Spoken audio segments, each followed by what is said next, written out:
Hello and welcome to another episode of Who Knew in the Moment, the podcast. I'm your host, Phil Friedrich, and today I'm honored to have a familiar face with us, Ted Rath. Ted has been on the pod before, but life has been busy for him since we had our last episode. He's made a transition from the Eagles to the Saints. He's authored a book and he's doing some different speaking engagements. And one of the things that I think you're really going to take away from today, and I'll encourage you to go get the book, but is learning about default urgency and what that means in your life. So, Ted, thanks so much for being on today. Phil, great to be back. Really humbled you asked me back, so thank you. I'm really excited to be here. Hey, you got a great story. I'm always excited to highlight it. So let's jump in. When we kind of had ended our last episode, you're with the Eagles and growing that organization, and since then you transitioned from the Eagles to the Saints. And just talk a little bit about some of the things you're doing there, but some of the positive energy and momentum that you're finding within the organization as well. Yeah, it's been a fun transition, Phil. The one unique thing about this one, it is the first job that I've ever taken where I knew the head coach walking into it. So a little bit unique for me, which is it's kind of crazy to reflect back upon. I've been in the NFL for almost 20 years now and thinking about that. But Kellen Moore, our head coach here, was a player of mine when I was with the Detroit Lions. He was one of Matthew Stafford's backups early on when I was a young assistant. He was coming into the league. It's fun because I've seen that full circle of his development, and then we've talked through the years and obviously have remained close. But now we get to have a lot of fun rebuilding kind of an organization that's had a lot of ups. They've won a world championship. They went through Hurricane Katrina. There's been downs, there's been Yeah, challenges to this city and this organization. And it's really fun to be a part of that history because I think the excitement there is building and it's legitimate because we have a guy named Tyler Shuck who's a up and coming quarterback. He's a guy we drafted in the second round last year out of Louisville. And Tyler, he came in and started on the second half of the season. We went undefeated in the month of December. We have a yeah. lot of excitement building through the tail end of last year. We feel very confident that we just improved our team with the draft that recently occurred and through free agency. So we're in the middle of the offseason. We're building it. We're building the culture, and we're really excited about what's to come. I love it. Now, I think, one interesting piece about the Saints, and I've never lived in New Orleans, but it feels like the city really embraces the franchise. And, that's not necessarily true in every city. There's certain cities where, I mean, there's so much going on that there's a very dedicated group of people, but maybe not like the city as a whole. And I feel like New Orleans kind of gives off the hey, it's the whole city is bought into to the Saints. So talk a little bit about that, within the community and the you know maybe pressure or support that one feels with that much support from the city. Yeah, I'm glad you brought that up, Phil, because it is kind of cool. I feel spoiled in some ways where my family and I have gotten to travel around this country and live in a lot of really cool places. And we get to see the best of, the country, right? The United States. Obviously, there's its flaws, but we have a lot of amazing people. And what I love about the state of Louisiana, the city of New Orleans, when you say community, it's not a word, it's a living, breathing organism. And literally the day that I arrived down here, you were welcomed with open arms. And when a neighbor who is a complete stranger invites you over to dinner, they mean it wholeheartedly and they expect you to accept. And people embrace the community here. And it's so cool to see, Phil, because once again, going back to some of the trials, the challenges, the adversities that this city's went through, there's ups and downs, right? But when you have a community, it's just like in life, right? When you surround yourself with really good people who are willing to go out of their way to help you, it's really awesome to see that happening in every dynamic, every demographic. It doesn't matter. It's just people who rally around the community, and I think there's something really pure and really special about. Yeah. Now, you talked about Kellen being the, head coach and some of the exciting things you're doing there. And, Kellen's a young guy, right? I know NFL head coaches are kind of trending, starting to, be the trend, the younger side of things. But what's that like where, hey, it's not a, 62-year-old that's probably dead set in their ways. Like, this is how we do it. This is the way I've always done it, but maybe more of a collaboration between the two of you. Yeah, Kellen was once again the youngest head coach in the NFL when he got hired last year. It's been a couple times that I've had that, whether Sean McVay and some of the other guys have been very fortunate. I've been a young guy, obviously, when I got hired into certain leadership positions. So the word you use there, Phil, collaboration, I think that's the I don't wanna generalize that, but I do feel like a lot of the coaches up and coming now, at least a lot of my good friends, there's an open willingness to collaborate, and it's cross dynamic, right? It's not just offensive coaches partnering with defensive coaches and trying to build this marriage, so to speak. It's the medical staffs with the performance staffs, with the nutrition staffs, the analytics now that's coming in full force. There's a lot of moving pieces. There's a lot of dynamics within an NFL culture and an NFL building. And I think when you get the front office, the coaching staff, and all those other layers on the same page, and you really do have true collaboration, special things can happen. That's ultimately typically the teams that do really well in this league. Yeah. Now, as many experiences as you've had, like you've referenced, in different coaches, personalities of players, things that you've been able to work with and handle, it's natural that you'd want to write a book and say, "All right, hey, here are different things that I've learned. How can I help as many people as possible from my different experiences?" And so, the book you wrote was "Beyond Comfort: Mastering a Growth Mindset with Excellence Through Urgency," and within the name, there's a lot of moving parts there. And so we'll kind of break some of these down, but talk a little bit about the inspiration for the book. And it's not an easy task to write a book. So maybe some of the time dedication to writing the book as well. Yeah, I'll start with I never really thought I would, Phil. And I mean, from being on high level podcasts and hosting this thing and just the things that you do, I felt like an idiot, to be fully transparent. Phil, I was like, who wants to hear what I have to say? And I Phil, do. the amount of people that gave me that feedback and the amount of people, not just coaches, but high level authors that I've been very fortunate to know, and they're the ones telling me you need to write a book. This is important. Hearing that finally gave me enough confidence to go through and actually do it. And then selfishly, Phil, what I would say is I developed so much more clarity around my own personal thinking, around my own personal core values, sitting down and actually putting pen to paper and writing and going through that thought process. It helped me develop even further clarity. So now I'm cementing in, I really do believe this, or on the side of sometimes it challenged me to say, why do I believe this? All right, maybe I need to rethink this, and maybe I need to alter this core value or alter this thought or belief that I have because I've seen the opposite. So for me, it was really, really a selfish undertaking because of the benefit I got from it. But the end result is I've had so many people tell me, you writing this helped me tremendously. And I won't go into details about some of it. Some of it's heavy and some Yeah. of it's really, really inspiring to me because I never thought that I could have that type of impact on another human being. So hearing it, Phil, has just cemented the decision to do it. But selfishly, I gained a lot of value through the process. I love it. Now, we'll start by just jumping in, a growth mindset. I think for many people it sounds really good, right? Like, hey, I always want to be growing, I always want to be developing. However, something that you and I both know is so much of life's growth comes in uncomfortable situations. It comes from valleys, oftentimes not peak moments.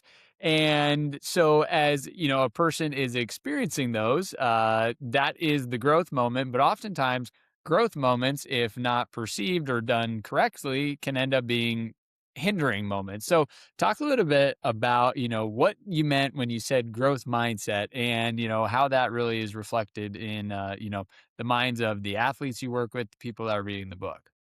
I firmly believe the people that I've seen achieve really great things, Phil, are the people that see the opportunities rather than the challenges. There's obstacles, but those obstacles can also be stepping stones. And Yeah. every time that I think it, I love that you put the fact of, yeah, it's uncomfortable. Usually, you're usually learning in these moments, sometimes through adversity. That's the main title, right? Beyond comfort. The great growth moments that I've personally experienced and those that I've seen in others are typically the ones that happen beyond comfort. You have to go beyond your comfort zone. And sometimes that's as simple, it sounds simple, but that's as really hard as saying, I really screwed this up and owning a mistake that maybe you could have swept under the rug, but that would be the easy way out. And you choose to go the uncomfortable route and say, I'm going to be better in the long run. I'm going to own this one. I'm going to eat it. I'm going to take whatever the repercussions are, but I'm going to go forward because I know this is ultimately going to transpire into a better outcome for me personally and for the team or for the people around me. So I think those two things going hand in hand. When you find adversity, but you recognize it as an opportunity for growth rather than an obstacle to stumble over, then you typically are on a path to gaining a growth mindset. None of us are good. I'm not good enough. I'm still going through moments where I can be better and I'm still going Yeah. through moments. But once again, that's the process, right? Growth is a process. It's a never ending process until the day we die. So embracing that, and sometimes that means getting uncomfortable to embrace it. Yeah. Now, I think, I'm going to reference in the world of sports because that's what you do day in and day out. Maybe someone listening is not in the world of sports, but I think one of the hard things about growth is when we do it. So if I'm a football player and I just, threw an interception, or I'm a basketball player and I just turned the ball over, acknowledging, hey, my bad, right? That's a good time to do something like that, but it's probably not a good time to really like deep dive into like what just happened because I may be playing mind games with myself, or someone listening right now is in the world of sales or something, and a sales call goes really badly. It may not be at that exact moment in time where you can pause for 30 minutes and really deep dive into it. You kind of have to tuck it in the back of your brain, remember to come back to it to learn from it. But talk a little bit about like when is it's appropriate to, maybe acknowledge something, but then when it's maybe, all right, but I'm doing the hard work or the development after the fact. I love this question because this is something we all have to practice. I know you do, Phil. I know I do on a daily basis, not just in my job, but at home as a parent, as a husband, as whatever our roles are in life, right? So as we go through this, there's two things. I talk about both of them in the book. Number one is maintaining an urgency, right? An urgent mentality. So for me, that default urgency has to kick in that moment. If I turn the ball over and it's the fourth quarter and I'm in the NBA playoffs trying to win a game, I can't live in that moment. I need to move forward, right? You fail forward. You go on to the next play and you say, I'm not going to try to do something above and beyond what I have to do. I'm going to do my job to the best of my ability and good things will happen. So there's a positivity that comes with that. But then the other side is zoomability. You have to zoom out in that moment, Phil, because right when you get stuck in that, if you get trapped, if you allow yourself to sink down and say, I just turned the ball over, I just threw an interception, I just missed a tackle, a game saving tackle, if you allow yourself to wallow in that moment, you're probably going to fail again, right? Because we're clouded. We're allowing our mind to get clouded and altered in a negative way. Once again, seeing just the obstacle instead of the opportunity. In the moment, when you zoom out and you say, listen, all right, I missed one play. Now, in the grand scheme of things, here's the whole game. It's been four quarters. There's a lot of other things I've done well. There's a lot of things that are still left to be done. So now I instantly, with that urgency, I zoom right back into what I can ultimately control. What Yeah. I can control, if I did turn the ball over and I'm the point guard, all right, I'm getting the inbound. Now I'm going back to work. Now I'm going to find the open player. I'm going to make sure I set up our offense. I'm going to communicate clearly with our staff, with our bench, and then with the other players on the court. So for me, it's that instantaneous, that urgent mindset, but then it's also being able to urgently zoom out and zoom right back in because ultimately there's a lot of things you can't control. So Yeah. zoom into the ones that you actually do have a level of control with, Phil. And then that's the area where you really have to go and attack once again with that urgency. I love it. Now, as you're saying that, one of the examples or kind of analogies you use in the book is the telescope and the microscope. And so maybe elaborate on that because I think it's a good visual for kind of what you're describing here. Yeah, this is an ongoing thing. So at all times, I say, we're all leaders. Whether you lead a group of 1,000 people or you just lead yourself day to day, you need to carry a microscope in one hand. You need to carry a telescope in the other one because of that zoomability. There are times where you need to get down into a microscopic view. You have to be able to see if I do this one small action, it will probably have the ripple effect and lead to this, right? Take nutrition, for instance. You're trying to lose weight. Zoom in on the current meal that you're sitting in front of and what you're about to consume and then zoom back out and say, if I continue to eat meals like this, what's the likely outcome in 1 month, 5 months, 6 months, a year, 2 years, 10 years? Is it diabetes? Is it unhealthy habits? Is it what? Or is it, hey, I'm going to lose weight. I'm going to be lean. I'm going to be active. I'm going to be healthy, have sustainable energy, all those things. So that microscope and that telescope need to live with us at all times because anything that we're saying yes or no to right now is ultimately going to lead to something else. So as you zoom out and you take out that telescope and you look far in the future, 1 year, 2 years, then you can start to see those little daily decisions, those daily habits you're putting into play now. They're ultimately going to have a huge outcome on the future self that you are becoming. I love that. Now, when we are looking at, really the step-by-step process to getting somewhere. The unfortunate reality is no one has gained 40 pounds after one meal. And the flip side is also true, right? No one's ever gotten in the best shape of their lives after a singular workout. But both of them took getting started. And so you are a big person on like having that daily discipline and figuring that out. So I guess it's kind of a two-parted question. One, how do I really attach to my goal and have those daily disciplines be focused on it? And then two, how do I hold myself accountable to those daily disciplines? Because it's one thing to write them down, right? Hey, I know what I need to do today. It's another thing to actually implement them and have success achieving and accomplishing those daily.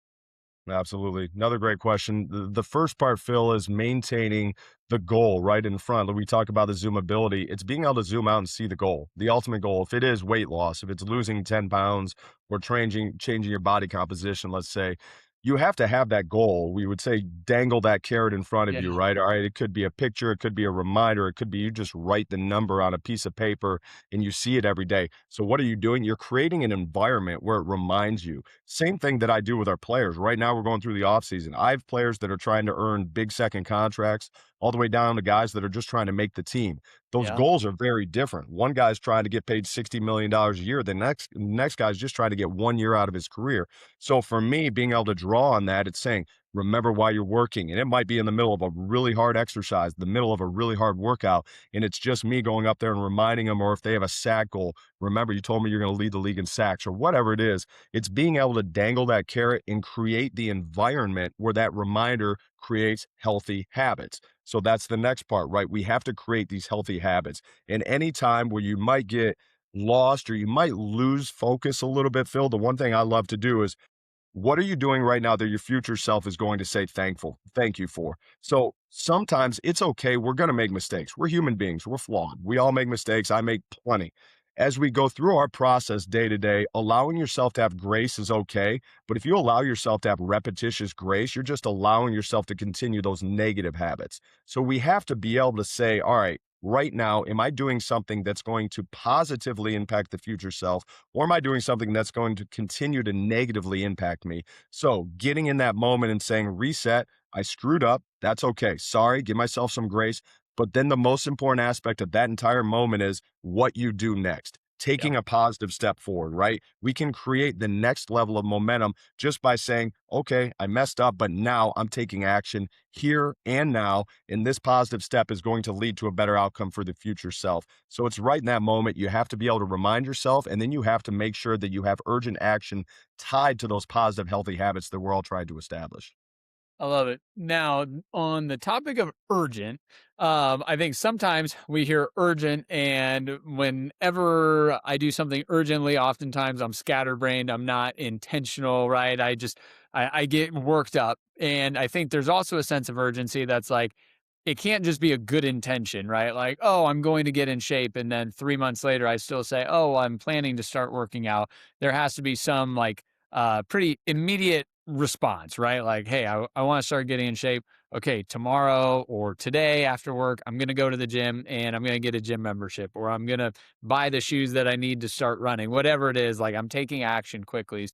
Maybe differentiate between taking action quickly versus a flustered person trying to make a decision or, take steps. Yeah, this is a really important point. So as we talk about this, sometimes I believe urgency can get lumped into aggressiveness or haphazardness. And I Yeah. want to make sure that we're clarifying because when I say urgency, there are times, honestly, Phil, where I have to use urgent patience in my Mm, mind because it yeah. might be a moment where my kids are driving me crazy, and I'm like, "Oh, something else just broke," and I'm sitting in the other room. I gotta tell myself literally in my head, "Urgent patience." I need to Yeah. urgently snap into the patient mindset because if I'm being dad, I can't be coach and dad at the same time because if it's game day on a Sunday, I'm gonna be urgent, but I'm gonna be very loud, and I'm gonna be trying to motivate our guys and make sure we're doing what we need to do. But there's times I gotta sit down and say, "I need to be urgently patient so I can spend this moment that could be a life-altering moment for my son, my daughter, and I need to be there for them as dad," right? So there's times there, and it's funny in the world of performance, right? We go through these workouts. We're going through really demanding workouts this time of year. Right when that workout ends, Phil, we're still urgent, but we go to urgent rest and relaxation. Why? Our body adapts and our body will actually become stronger through the recovery process. So it's time urgently recover. That means adjusting our meal plan, right? All right, what are we going to eat that's clean, that's going to help us rehabilitate our body and make sure that we recover and make sure we adapt. And then next, okay, is it taking Normatec boots? Is it ice cold? Is it contrast? Is it whatever the recovery modality is? Your urgent shift can go into that rest and relaxation mode, and we get you actually into a parasympathetic state where your mind and your body can calm down. So I think there's a very important dichotomy there. Sometimes urgent action is literally just urgent patience. It's taking a Yeah. step back and saying, I need to urgently reevaluate what I'm doing, or back to the Zoom ability point. I'm about to overreact and I might say something that I will regret. I need to urgently step back and zoom out, take a breath, Yep. and then I can move back forward and hopefully make a better decision on whatever action I'm doing. Yes. Now, for you, as we're kind of talking through this, urgently moving in different directions, but also goal alignment, I think the preconceived notion that a lot of people would have would be, man, you're working with the top of the top NFL athletes, right? I mean, there's only 53 guys on each roster. It's the 0.0001% of football players in the world.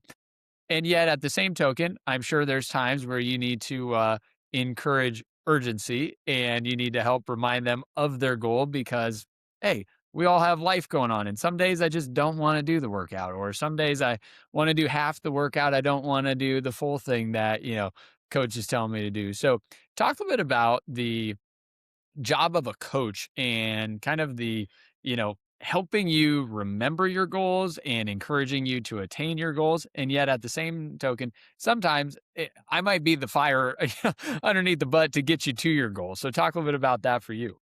Yeah, this is also important. I'm glad you brought it up, Phil, because as you go through this, right, we're all humans. And whether you're an NFL player, you could be a first ballot Hall of Famer, you're still a human being. Yeah. And there's going to be days where motivation is lacking. I think on those days where motivation is lacking, discipline is the key that can fill the void. Because Yeah. going back to the point, let's pretend it's not one of those moments where we're urgently recovering, but we're actually training. Your discipline has to overtake whatever your lack of motivation is, right? And one of the best things I've seen to drive that motivation in that moment where it's lacking is common people coming together for a common cause, right? We talked about the city of New Orleans. It's a community with several different demographics, but people come together to form a really great community. We just had Jazz Fest. There's people from all over the world that come to this thing. It's really cool. Football Yeah. to me is a microcosm of life, right? We have people from very different socioeconomic backgrounds. We have people from all over the world and we're all coming together in an effort to achieve a championship. And to get there, we have to do incredibly hard things together. The season is grueling. The off Yeah. season is a grind. There's stressors, there's anxiety, there's all these things. There's people trying to come to take your job every day. All these things combine into stress. So sometimes motivation is going to be hard to find. In those moments, you also have to be able to rely on each other. There's nothing better than a team. In our team, it could be your family, it could be your workplace, it could be whatever, but surrounding yourself with people who are going to help you find that discipline in those moments where your motivation is lacking is one of the best things that you can do. I would ultimately say that might be the most important thing you can do, Phil, because when you have people you can count on in those moments, you have something truly special that can get you out of really dark holes at times. Yeah. Now, as you think about, the gruelingness of the season and, a person trying to accomplish, like you said, maybe it's that second contract, maybe it's making the 53-man roster, all the different things. We each have our own goals and aspirations. One of the thoughts that comes to my mind is the difference, in consistency and intensity, right? Intensity is really good, but if I only work out once a week, I'm probably not going to get to my fitness goals. Or if I only eat healthy one day a week, I'll probably not reach my fitness goals. But if I'm consistent, then I can oftentimes reach my goals, but it might take a longer amount of time if I'm not making the intensity as high. So, how do you kind of balance that with the guys and not just have, consistency or intensity, but consistently intense on where we're driving the bus and what direction we're going as a team? Yeah, this is the difference between persistence and perseverance to me, because persistence is that short-term intensity. Anyone can wake up one day and say, "I'm gonna get a great workout." Can Yep. you do that 7 days in a row, let alone 30 days in a row? The NFL season, if you go all the way to the Super Bowl, is 7 months. We don't get days off in there. You're going 7 months in a row, and that's extremely abusive to the body. So, what are you doing to recover? What are you doing to train and stay calloused and strengthened so you can survive and then thrive through that? So, for me, it's leaning on perseverance.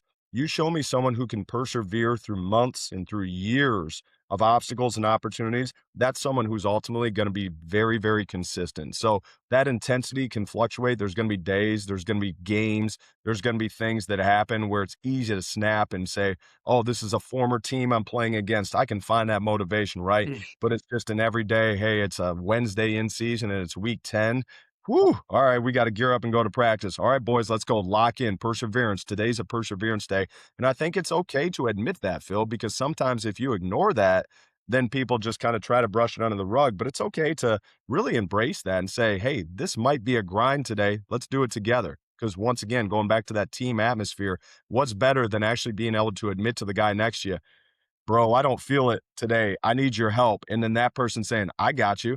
And Yep. knowing that you can trust on that person, that man, that woman, whoever's in the battle with you, you can trust in them to help you rise and come to the occasion. There's nothing better than that. So I think admitting it sometimes is okay too. You just got to have people around you that are willing to do that with you.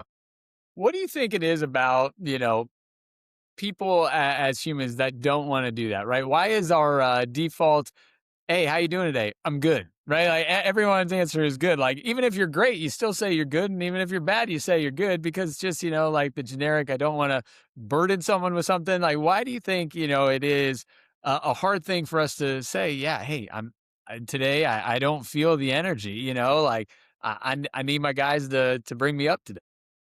Yeah, I think you hit it on the head, right? You don't want to burden somebody else, but I also think that people struggle with admitting it to themselves. And I'm guilty of this just like everybody else, Phil. I'm sure you have in moments where it's okay when you show up and you just, hey, I'm not feeling it today, but being able to build trust, that's where it starts. When you have people around you that you can truly trust and you can be very vulnerable with them. We just had an activity as a team last week and we had these small group breakouts and we talked about three things. We talked about a hero, a highlight, and a hardship, and guys got vulnerable. Our team got vulnerable, and it was really cool to be in that moment because what were we doing? We weren't just talking about backgrounds. That's important, obviously, but we were building trust. We were building trust through vulnerability.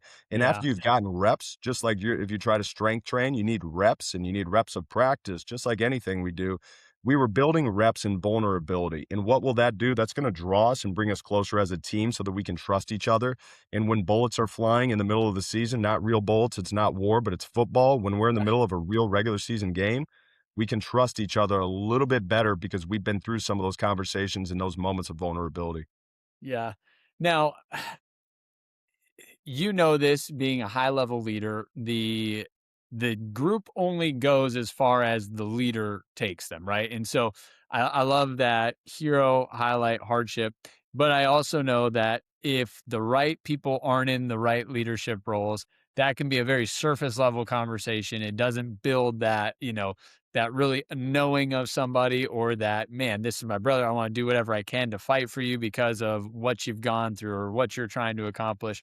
So, how do you, as a leader, lead with authenticity, lead with transparency, lead with vulnerability to get the most and the best, results and reactions from the group as large?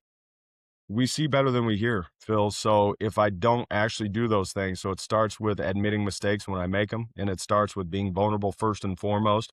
Because if you're not vulnerable, if our head coach, if our GM, if people aren't vulnerable at the top level, then it's going to be really hard for everybody else to trickle down and actually believe that we can be vulnerable as well. So it starts at the top, but it starts with actions.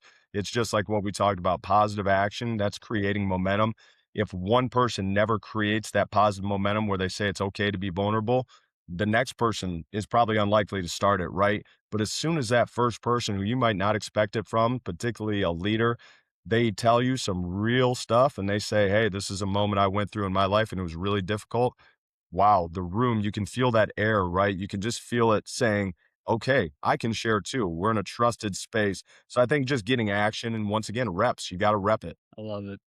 Now, you're doing so much coaching within the organization that it's only natural that you do some coaching maybe outside the organization as well. And so, talk a little bit about what you're doing with the Daily Coaches Academy. Yeah, this has been a really fun partnership. The Daily Coaches Network approached me, and it's something we had these small mastermind groups, and we started talking. I talked to the CEO Ryan about it, and we started talking about a potential academy. And what this academy actually became is a group of leaders. This is business, this is sports. You could be a coach. We have several people. It's a curated membership, and we go through an interview process with everybody who's interested to do this. But we've created this academy that's built on online learning. It's built on monthly calls, so Zooms or in person meetings occasionally. And it's built around trying to get you into a group, typically around 8 to 12, sometimes a little bit more people. And we're trying to, once again, be vulnerable, right? We're leaders. Maybe some are up and coming. Maybe we can curate a group around them, but then others are high level CEOs, vice presidents, Fortune 500 companies, all the way down to head coaches at a high school level to college to professional. And we're intermixing these people, these professionals, these leaders, these men and women, and we're learning from each other. And we're usually keying it up with what we like to call our warm up material, or what you could think of like a homework assignment, which could be video driven, article driven, but it's made and designed to make you think and say, if you approach this situation, how would you handle this as a leader? And what are some other things that maybe we're not thinking of? And then just throwing that at the rest of the group and being able to learn with people. Once again, Phil, what we're talking about is how have you learned through your obstacles and how have you turned them into opportunities to grow, that growth mindset.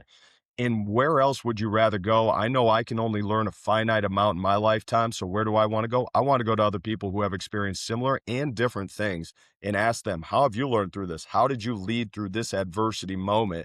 And how did you get better? How did you help your team get better? So that's what the Daily Coach Academy is about. And we've been blessed. We have a lot of good people involved. We're really excited about where it's going.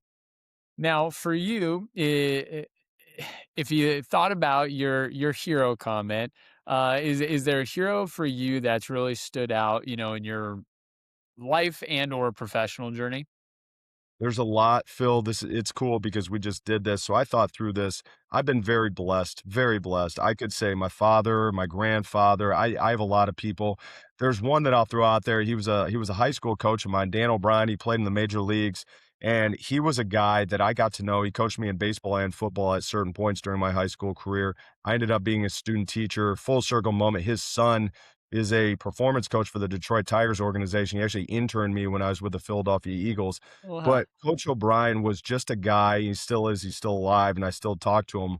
He is a guy that I saw as a coach, the level of accountability that you have and how you can uphold certain standards, but how you can do it in a caring way. And this is Yeah. something going back to your original comment, right? Like humans, we don't like to admit maybe when we're having a bad day, we put on this tough exterior and everything else. And what do we do as men specifically in this environment? You're a type A, don't show weakness, things like that. I've learned through people like Coach O'Brien and a lot of people, my dad, great, so many great leaders. I've learned that you can show empathy, you can show vulnerability, you can still be a phenomenal leader, and you can still step up and be a tough individual, man, woman, doesn't matter. You can still do really tough things, but doing it in a loving manner when you care for the team and for the people that you're responsible for, I think that's really an art. And I do believe those are some of the best leaders in the world today. Those are the people that can balance that dichotomy, caring, but still accountability and still upholding standards for your team. I think that's the balance that I'm still trying to get to. Yes. Now, on the, setting standards for the team, the organization, I mean, it's hard to get everyone moving in the right direction, right?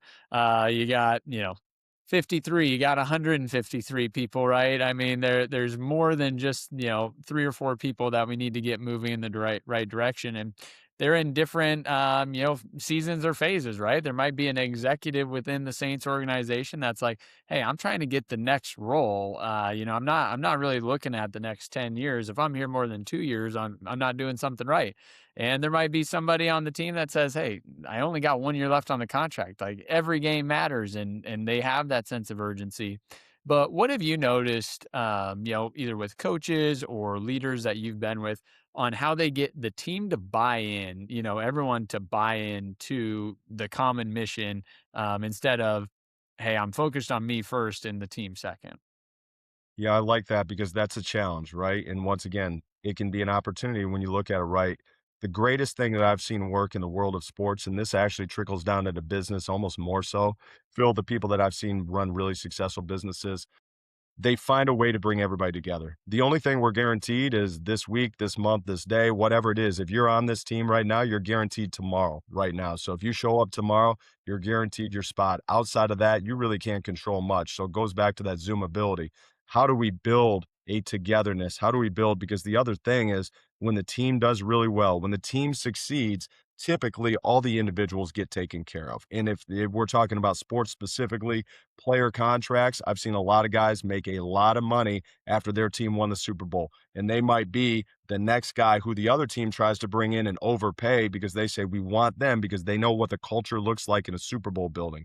So we're going to hire that person or we're going to Yeah. sign that player. So I think making everyone understand and aware that the only thing you have control of right now is how you fulfill your role. So if you can wake up on a consistent basis with perseverance and dominate your role every single day, ultimately someone's going to recommend that the next team pays you or we pay you. So going through that, the only bad thing can happen is if you can't handle that current role, because the truth of the matter is you are designed to be in that role right then, right now, in that moment. And if you can ultimately harness that, embrace it, and do your best ability, then typically good things happen. So getting people to understand that delayed gratification, that's one of the biggest challenges. That's one of the biggest opportunities for growth that I've seen in sports and business and in life.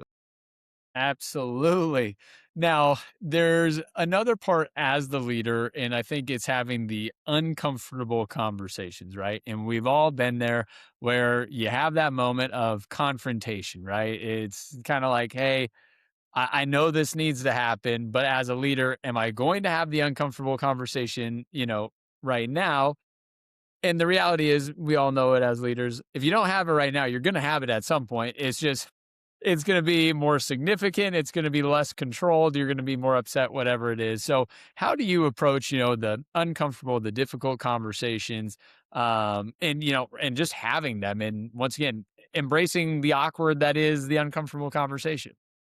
Yeah, it goes back to urgency, right? You have to urgently be willing to have those conversations. And once again, this doesn't mean just haphazardly jump in and start yelling at somebody. There's an urgent process before that, right? It's urgently sitting down, collecting your thoughts, and saying, I know I have to have a hard conversation. I know I need to have this sooner rather than later. Because one of the John Gordon things, I love when John says this, where there's a lack of communication, negativity fills the void. So if you hit it on the head, you have to have the conversation. But if you don't have it today, you don't have it next week, you have it a month later, the conversation doesn't get easier. In fact, it gets more difficult because negativity has probably grown and filled in the void, whether it's your body language, something's changed in how you interact with that person, that employee, whatever it is. So for me, it's having that urgent conversation, not haphazardly, but having an urgent appliance of, we need to talk, right? Let me collect my thoughts. Let's get together later this afternoon. Then you've had some time to cool down, collect your thoughts, and plan it out appropriately. And I think that's the time. You just have to do it, though. You got to rip the band aid off. And Phil, if you've established trust, vulnerability, all those other things ahead of time, it makes that conversation so much easier to have in that moment. Yes. Now, you're obviously a great communicator. You've had a bunch of leadership experiences, and you have a platform of sports, which is highly desirable, and it's a great example of organization, teamwork. So you've been given opportunities to speak. So talk a bit about your opportunities to speak to different businesses, sales team, sports organizations. Whether it's high school or colleges, and what you're presenting on and helping them learn about. Yeah, this is almost it's a passion of mine, Phil, because I've been impacted by a lot of people where it's been one-on-one situations or, I've heard a speaker. I love to reading books. I think there's ways to pass on knowledge. One thing that I've been very fortunate to do is, been asked to speak at numerous things around the country and around the world, different continents. It's been awesome. But for me, the value is getting to know the company. So if I ever get asked to go speak to a specific company, I think figuring out what they're trying to get out of it, but also what's the impact that I can actually have here. And I love enjoying the process of what built a company. Like you said, it could be a sales company and it could be one that's relatively new. Maybe they're only a couple decades old and it's family owned still. And they've gone through this tremendous growth and they're just crushing it within their realm, within their industry. I love hearing the process of where they started, but also what were the adversity moments that Yeah. you've hit along the way? Because I guarantee there have been some. And then being able to draw on that. I've had some of the best ones, Phil, are the corporations, the companies that are crushing it. Those are the ones that have won 3 years in a row. They're doubling, tripling profits. What do I attribute that to? That's the team that's won three world championships in a row. It's harder to maintain those standards than it is sometimes when you're the team that's at the bottom of the barrel because people are willing to listen. So I love all of those things, those situations where you can learn about the path, the process that's gotten a company somewhere. So I love being able to go out and actually speak to some of those companies, various industries. It's a really enjoyable part of what I've been able to do. I love it. Well, Ted, I want to say thanks again for sharing the journey to where we're at now. A bit about the book. If you're or as you're listening to this, go out get the new book by Ted, Beyond Comfort: Mastering a Growth Mindset with Excellence Through Urgency. So, Ted, thanks so much, and can't wait to do this again in probably 2 or 3 years and highlight the next book or the next speaking gig and what we're doing there, and hopefully a Super Bowl championship. I love it. I'm all in. Phil, I appreciate it. Thanks so much.